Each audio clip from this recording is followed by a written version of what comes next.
Pengertian huruf kapital. Huruf kapital disebut juga huruf besar. Huruf kapital adalah huruf yang berukuran dan berbentuk khusus. Biasanya huruf kapital ini digunakan pada awalan kalimat atau awalan paragraf. Penggunaan huruf kapital dan contoh. Huruf kapital dipakai sebagai huruf pertama pada awal kalimat. Contohnya, dia menangis. 2. Huruf kapital dipakai sebagai huruf pertama petikan langsung. Contoh, adik bertanya, kapan kita bertamasya? Ketiga, huruf kapital dipakai sebagai huruf pertama dalam ungkapan berhubungan dengan nama, Tuhan, dan kitab suci, termasuk kata ganti untuk Tuhan. Contohnya, Allah, Islam, dan Al-Quran. 4. Huruf kapital dipakai sebagai huruf pertama nama, gelar kehormatan, keturunan, dan keagamaan yang diikuti nama orang. Contohnya, Sultan Hasanuddin, Haji Samsul, dan Nabi Ibrahim. 5. Huruf kapital dipakai sebagai huruf pertama unsur nama jabatan dan pangkat yang diikuti nama orang atau yang dipakai sebagai pengganti nama orang tertentu, atau nama instansi atau nama tempat. Misalnya, Presiden Soekarno, Gubernur Aceh, dan Perdana Menteri Iran. 6. Huruf kapital dipakai sebagai huruf pertama unsur-unsur nama orang. Contohnya Amir Nasution, Anissa Subandono. 7. Huruf kapital dipakai sebagai huruf pertama nama bangsa, suku bangsa, dan bahasa. Misalnya bangsa Indonesia, suku Sunda, bahasa Indonesia, dan negara Indonesia. 8. Huruf kapital dipakai sebagai huruf pertama nama tahun, bulan, hari, hari raya, dan peristiwa besar. Misalnya bulan Agustus, Perang Dunia II, tahun Hijriah, dan Hari Raya Idul Fitri.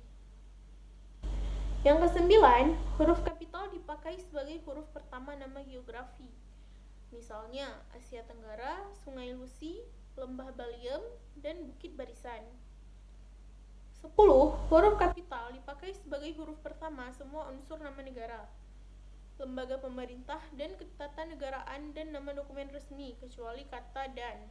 Misalnya Republik Indonesia, Majelis Permusyawaratan Rakyat. Dan yang ke-11, huruf kapital tidak dipakai sebagai huruf pertama kata yang bukan nama resmi negara, lembaga pemerintahan, dan ketatanegaraan, badan, dan nama dokumen resmi. Misalnya, Badan Hukum menjadi sebuah republik dan menurut undang-undang yang berlaku. 12. Huruf kapital dipakai sebagai huruf pertama semua kata, termasuk semua unsur kata ulang sempurna. Di dalam nama buku, majalah, surat kabar, dan judul karangan, kecuali kata di, ke, dari, dan, yang, dan untuk yang tidak terletak pada posisi awal. Misalnya, saya telah membeli buku burung-burung Myanmar. Sony meminjam buku dari Ave Maria ke Jalana lain ke Roma. Dan Anissa membeli surat kabar Kompas. 13. Huruf kapital dipakai sebagai huruf pertama unsur singkatan nama, gelar, pangkat, dan sapaan. Misalnya, Dr. MA, Master of Arts, SH, Sarjana Sastra, dan SDR atau saudara. 14. Huruf kapital dipakai sebagai huruf pertama kata petunjuk hubungan kekerabatan seperti bapak, ibu, kakak, dan adik yang dipakai dalam penyapaan dan pengacuan. Misalnya, kapan bapak berangkat? Surat saudara ayah sudah saya terima. Besok paman aku datang. 15. Huruf kapital dipakai sebagai huruf pertama kata ganti Anda. Misalnya, sudahkah Anda tahu? Surat Anda telah kami terima. Sekian dari saya. Wassalamualaikum warahmatullahi wabarakatuh. Assalamualaikum warahmatullahi wabarakatuh. Nama saya Nurul Maulina. Saya ingin menjelaskan tentang pengertian huruf miring. Nah, apa sih huruf miring itu? Huruf miring adalah huruf yang bercetak miring yang digunakan untuk memberikan penekanan atau penegasan pada sebuah kata. Huruf miring juga digunakan untuk menunjukkan kata-kata yang berasal dari istilah bahasa asing, seperti dari bahasa Inggris, bahasa Latin, ataupun dari bahasa daerah kita sendiri.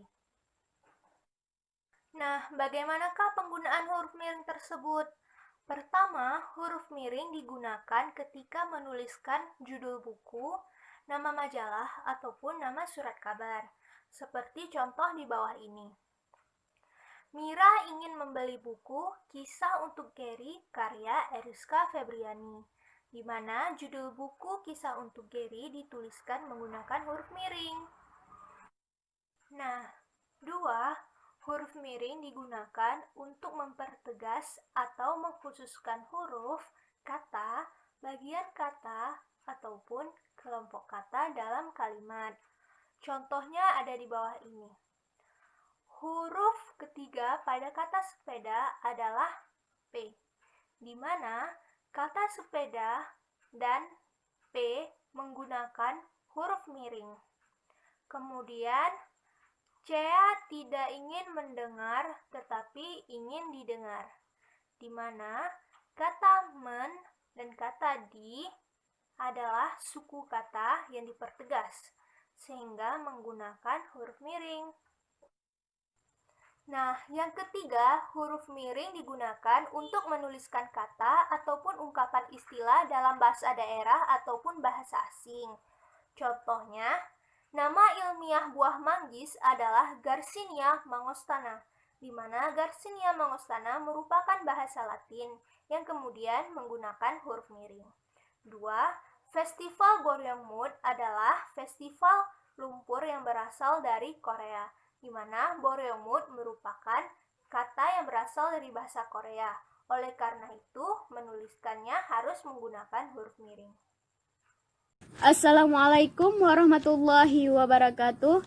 Perkenalkan, nama saya Maya Nisatul Fitri. Saya akan membacakan materi yang ketiga, yaitu huruf tebal. Sebuah huruf, kata, frasa, klausa atau kalimat yang ditulis menggunakan cetakan tebal tentunya memuat arti tersendiri. Penggunaan cetakan tebal dimaksudkan untuk menunjukkan bagian-bagian yang penting atau ingin ditonjolkan daripada bagian yang lainnya. Huruf tebal, miring, atau kapital mempunyai fungsi dengan pedoman penggunaannya masing-masing. A. Pengertian huruf tebal. Menurut Kamus Besar Bahasa Indonesia, kata tebal bermakna berjarak lebih besar. Huruf tebal dapat diartikan huruf yang dituliskan dengan jarak yang lebih besar daripada huruf pada umumnya. Huruf tebal terlihat lebih besar jika dibandingkan dengan huruf yang biasa. Huruf tebal biasa juga disebut sebagai huruf fat, namun kita lebih sering menyebutnya dengan huruf bold. Istilah huruf tebal digunakan untuk huruf yang dicetak tebal. Dalam cetakan komputer, penulisan huruf tebal lebih mudah dilakukan karena ada ikon bold.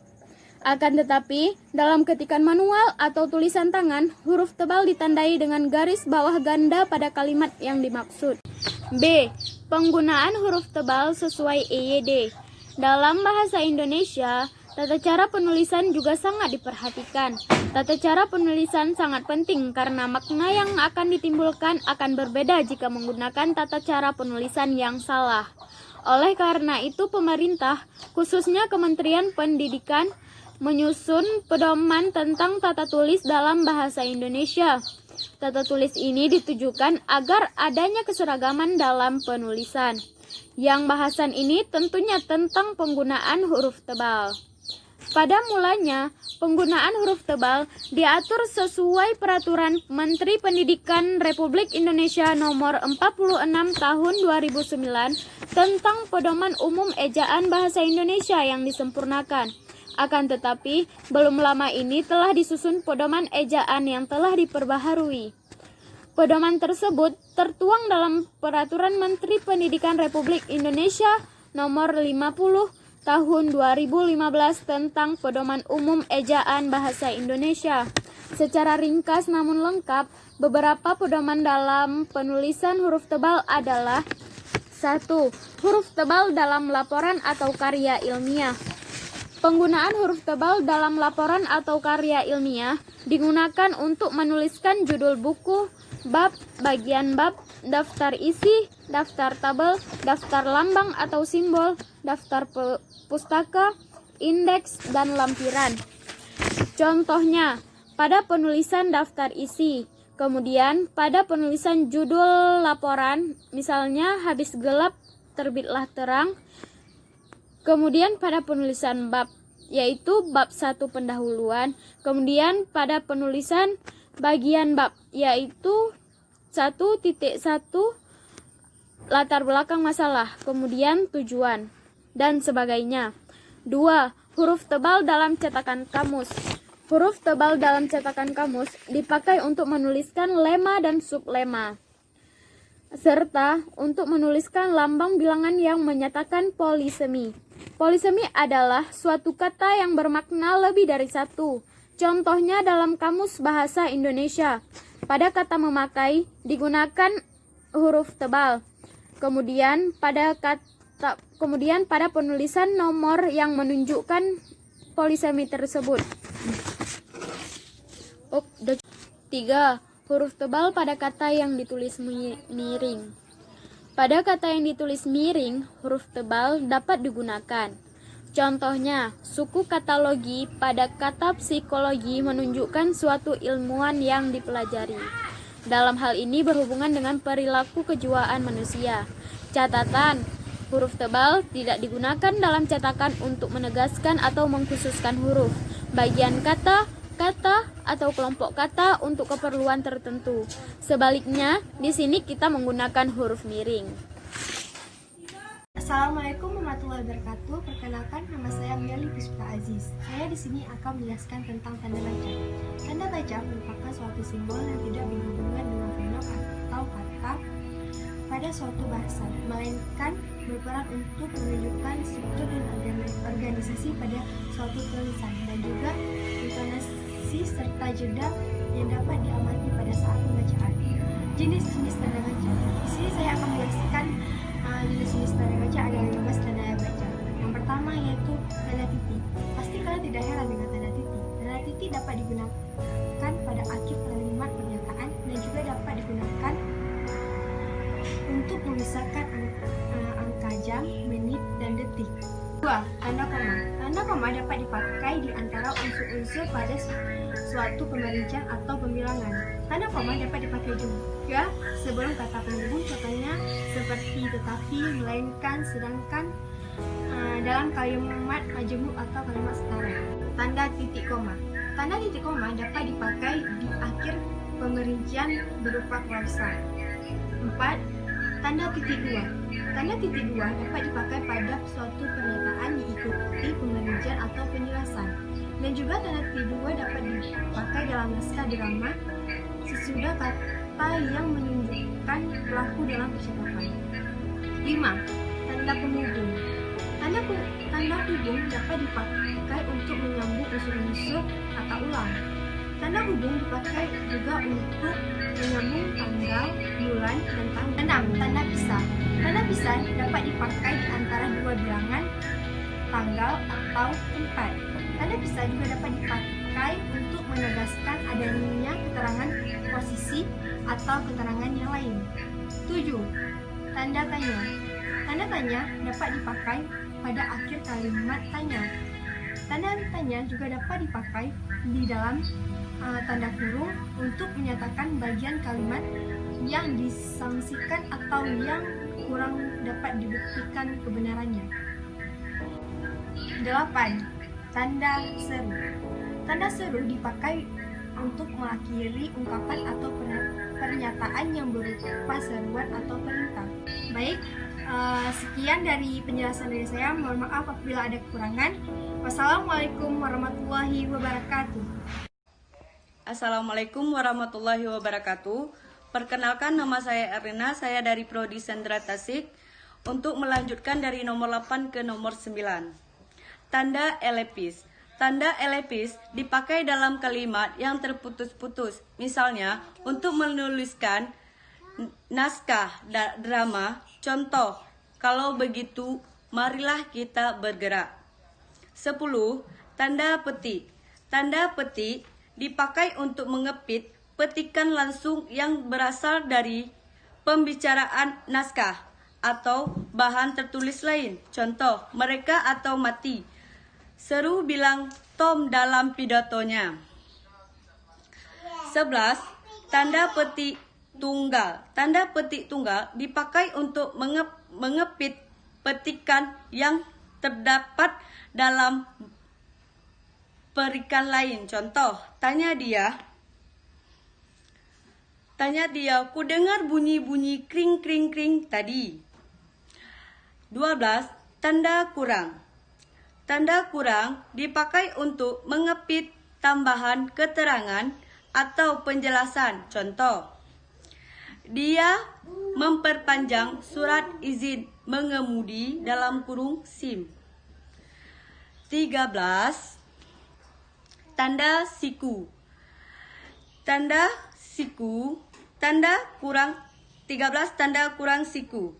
Tanda kurang siku dipakai untuk mengepit huruf, kata, atau kelompok kata sebagai koreksi atau tambahan atas kesalahan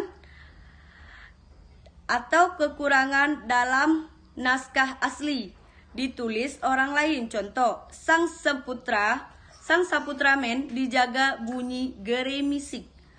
14. Tanda garis miring. Tanda garis miring dipakai dalam nomor surat, nomor pada alamat, dan pemandangan.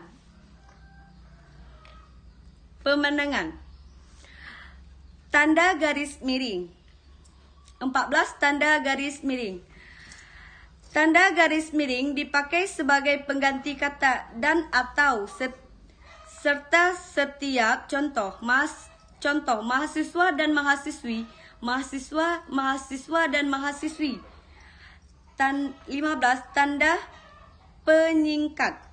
Tanda penyingkat atau spatof dipakai untuk menunjukkan penghilangan bagian atau bagian angka tahun dalam konteks tertentu. Contoh, malam, tiba-tibalah, dan lelah.